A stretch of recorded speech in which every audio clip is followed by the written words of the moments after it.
Joining me now for the latest on all of this is Arkansas Senator Tom Cotton, the chairman of Intelligence Committee. Senator, I just have a map here and talking about what has happened since Maduro was taken from here. Brazil's reaction, Mexico, who's now got to be put on notice with their cartels, and Colombia's president, belligerent one minute, conciliatory the next. Your thoughts? Yeah, Brian, it's funny how that works, isn't it? First off, just let me commend our incredibly skilled and brave troops and intelligence officers who pulled off this operation. President Trump for authorizing the bold and audacious mission to bring Nicolas Maduro to justice.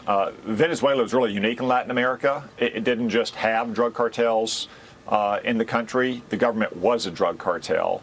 And it had become a crossroads and a playground for every American enemy in the world. Cuba, Russia, China, Iran, even Islamic terrorists like Hezbollah. So America is much safer today with Nicolas Maduro out of power. And as you just showed on that map, many countries have begun to sing a different tune, or now if they're anti-American or at risk themselves, like Cuba itself depends entirely on Venezuela for a financial lifeline.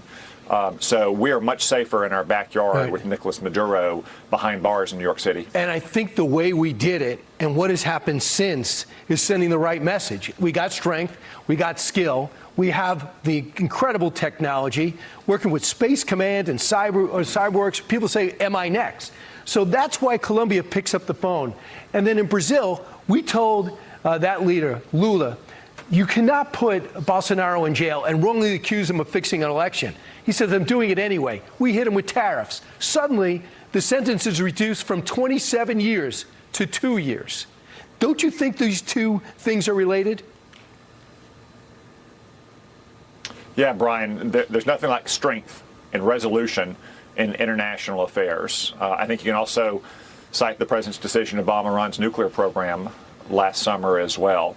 Our friends throughout the Western Hemisphere, and for that matter around the world, are reassured that we have a president that will employ our amazing military and intelligence agencies when it's in our vital national security interest. And our enemies are worried that once again we have a strong leader in the White House in Donald Trump, not the weakness we saw with Joe Biden, most notably in the humiliating collapse in Afghanistan 5 years ago. So let's go up to Greenland. I can't believe I've never talked about Greenland until the last year and a half.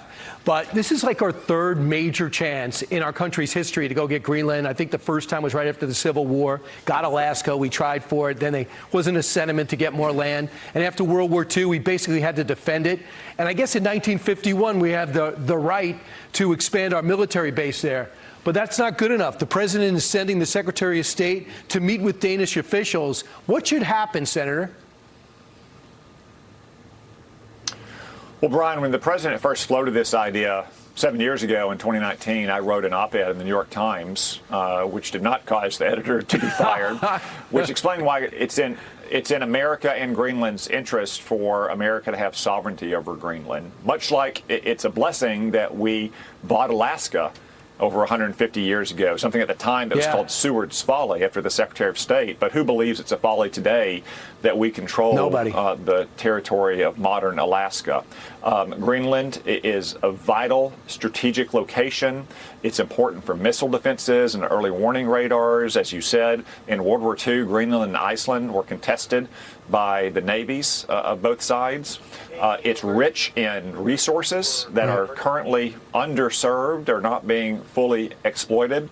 And of course, we have the ability with our vast national treasure and population to support the people in Greenland and bring them more economic development than our friends in Denmark could. As you cite, we have a 1951 treaty that gives us more or less open access to Greenland for military purposes. And I think Secretary Rubio is going to be meeting with his counterparts from Denmark to talk about that treaty and about the prospect of, again, buying sovereignty over Greenland from Denmark. This is something that's happened numerous times in our history, even with Denmark. What we today call the U.S. Virgin Islands used to be Danish territory. Woodrow Wilson bought them over 100 years ago, and thankfully he did, because it's always better if we can control territory that has vital access into our hemisphere.